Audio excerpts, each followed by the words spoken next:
Hello and welcome to another episode of Tips and Ideas with Ed Wallace of Midwest Landscaping, www.uniqueenvironments.com. We're here in Los Angeles, California in the front yard of a job where I did a backyard overseeding yesterday with some marathon seed. So we got the backyard all overseeded up, and here in the front the client wants to put in Kurapia Utility Ground cover. And we had a bunch of they had thyme in here as their ground cover. As you can see between the steps here, we had the thyme that was installed all here in the front yard, and it was growing sporadically and had some challenges with it. So the client decided they wanted to bite the bullet and go ahead and utilize the Kurapia Utility Ground cover in this area here. They have drip irrigation for their shrubs and stuff like that. We're going to retrofit out these pop-ups to the Valvet system in-stem flow regulated stem, www.valvetsystems.com for more information about that, those items or those stems. And we're going to switch out the nozzles to the MP rotator type nozzles for more water efficiency. As you can find out more about the MP rotators at hunterirrigation.com. We took some of those divots of the thyme and put it out here, thyme, however you want to say it, out here in some different areas that were patchy. They needed to have some replacement divots installed. So there were some sections I was able to dig out during the demo and transplant them out here in the parkway.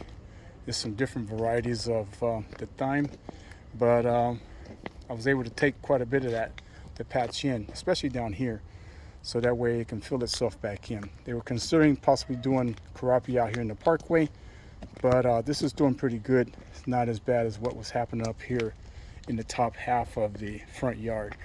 We're going to put in the edging, a bender board from that edge there where the water hose pot is, around the perimeter, all the way around to this side here. It'll basically fade out in that corner back up in there. So we'll put the edging in there to define the different areas, the bedding area compared to the area for the Kurapia. This Kurapia, or this thyme that's in between the steps now, I left that for the client if they want to do some more patchwork out here in the parkway. They can be able to take these smaller divots out and be able to do that on their own. I have a piece of Kurapia that I threw in there that we put some water on it. It's going to see what's going to happen. It's just a piece that's left over. I was telling them about the durability and the strength of Kurapia and how it has a tendency to come back even though it's been abused and underwater. So we're kind of putting that out as a test mode. The job will probably be put in another couple weeks. We're going to go ahead and order the Kurapia to have it ready to go. I'm working on another project right now, but we got everything cleaned up, and the client will be watering. So if it's any weed seeds, like we had this oxalis that was coming up, if it's any of the oxalis seeds that happen to be in the soil, they'll sprout out, and we can be able to kill this stuff off before we put in the Kurapia. I encourage the clients to use a product called Green Gobbler.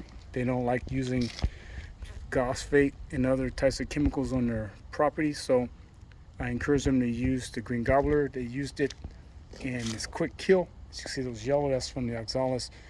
So we'll do that final spray of that Green Gobbler out here in order to kill off any weeds, unwanted grasses before we do the actual installation of the Kurapia.